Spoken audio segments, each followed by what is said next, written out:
जय श्री कृष्ण भक्तों कार्तिक महात्म्य 27वां अध्याय। 26वें अध्याय में देखा कि किस प्रकार से एक राक्षस और पिशाचनी वन में घूमते रहते हैं। दोनों घूमते फिरते नर्मदा नदी के किनारे एक वट वृक्ष के नीचे आकर ठहरे। उस वट वृक्ष पर गुरु का निंदक एक ब्रह्म राक्षस रहता था। उन दोनों को वहां पर आया हुआ देखकर वह कहने लगा, अरे तुम कौन हो और किस पाप से इस दशा को प्राप्त हुए हो। राजा ने अपना और पिशाचनी का सारा वृत्तांत कह सुनाया कि अब आप अपना वृत्तांत कहिए, क्योंकि हम और आप आपस में आज से मित्र हो गए हैं, इसलिए मित्र से कुछ भी नहीं छुपाना चाहिए। जो मित्र से छल कपट करता है वह पाप का भागी होता है, इसलिए अब आप भी अपना संपूर्ण वृत्तांत हमें सुनाइए। तब ब्रह्म राक्षस कहने लगा कि हे मित्र, मैं मगध देश में प्रवीण सोमदत्त नाम वाला ब्राह्मण था। मैंने मद में आकर अपने को बड़ा भारी विद्वान मानकर गुरु का अपमान किया। उसी पाप के कारण मैं इस दशा को प्राप्त हुआ हूँ। मैंने इस योनि में आकर भूख से दुखित होकर अनेक ब्राह्मण खा डाले हैं।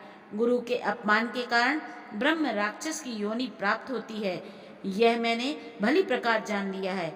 तब कलमाशपाद ने पूछा कि हे मित्र, गुरु की कोटि में कौन कौन आते हैं। यह सुन सोमदत्त ने कहा, वेदों को पढ़ाने वाला, सुनाने वाला, नीति शास्त्र तथा वेदों की व्याख्या करने वाला, वेदों के संदेह को दूर करने वाला, भय से रक्षा करने वाला, अन्नदाता, शिक्षा देने वाला, बुरे कामों से रोकने वाला, श्वशुर, मामा, पिता, ज्येष्ठ भ्राता, बड़ा भाई, गर्भ से मरण पर्यंत संस्कार कराने वाला तथा राजा, इन सब की गुरु संज्ञा है। अतएव इन सब की वंदना करनी चाहिए। तब पुनः कलमाशपाद पूछने लगा कि तुमने अनेक गुरु कहे, इनमें से कोई भी बड़ा भी है या सब बराबर हैं। सोमदत्त कहने लगा कि हे मित्र, यद्यपि हम सब राक्षस हैं, साथ ही भूख और प्यास से दुखित भी हैं, मगर गुरु महिमा का वर्णन करने से निश्चय ही कल्याण होता है। यद्यपि सब गुरु बराबर हैं, फिर भी इस संबंध में शास्त्रों की व्याख्या सुनो। वेद तथा मंत्रों का उपदेश करने वाला, धर्म शास्त्र तथा पुराणों की व्याख्या व उपदेश करने वाला, ये विशेष गुरु कहलाते हैं। इनमें से प्रमुख गुरु वह है जो देव पूजन कराए, देव पूजा का फल बताए अथवा गुप्त मंत्र का उपदेश दे। हमने गौतम ऋषि से धर्म, अर्थ, काम और मोक्ष के देने वाले सब पुराण सुने हैं। इस एक समय मैं महादेव जी का पूजन कर रहा था। उसी समय श्री गौतम जी वहां पर पधारे। मैंने खड़े होकर उनको प्रणाम नहीं किया, वरन पूजा में ही लगा रहा। तब महादेव जी ने हमको गुरु का अपमान करने के दोष में ब्रह्म राक्षस बना दिया। उसी पाप के कारण मेरा अंतःकरण जला जाता है। न जाने इस दुख से कब मुक्ति मिलेगी। सूत जी कहते हैं, हे ऋषियों, इस प्रकार गुरु महिमा का वर्णन करने से उसके सब पाप नष्ट हो गए। इतने में ही उन्होंने दूर से आते हुए गर्ग मुनि को देखा तो दोनों राक्षस तथा पिशाचनी अपने दोनों हाथ उठाकर उनकी ओर भागे कि हमारा भोजन आ गया है।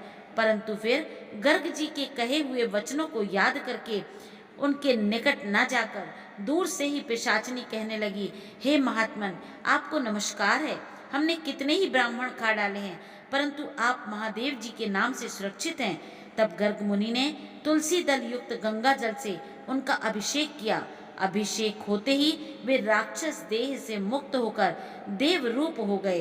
पुत्र युक्त ब्राह्मणी और सोमदत्त विष्णु रूप शंख चक्र गदा पद्मधारी होकर गर्ग जी की स्तुति करते हुए विष्णु लोक को चले गए।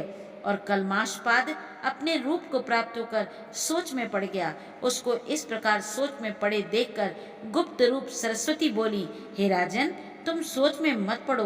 राज्य सुख भोगने के बाद अंत में तुम भी विष्णु लोक को ही प्राप्त होगे।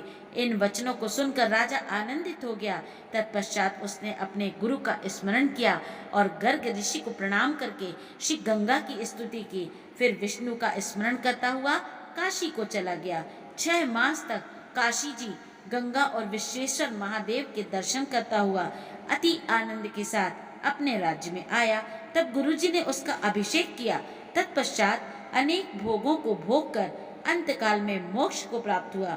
सूत जी ऋषियों के कहते हैं, कि इनमें आश्चर्य जैसी कोई भी बात नहीं है। भगवान का गुणगान करने तथा काशी के सेवन से मनुष्य को अश्वमेघ मोक्ष प्राप्त हो जाता है। गंगा के स्नान से मनुष्यों के करोड़ों जन्म के पाप अवश्य ही दूर हो जाते हैं। इति श्री कार्तिक महात्म्य 27वां अध्याय समाप्त। जय श्री कृष्ण भक्तों।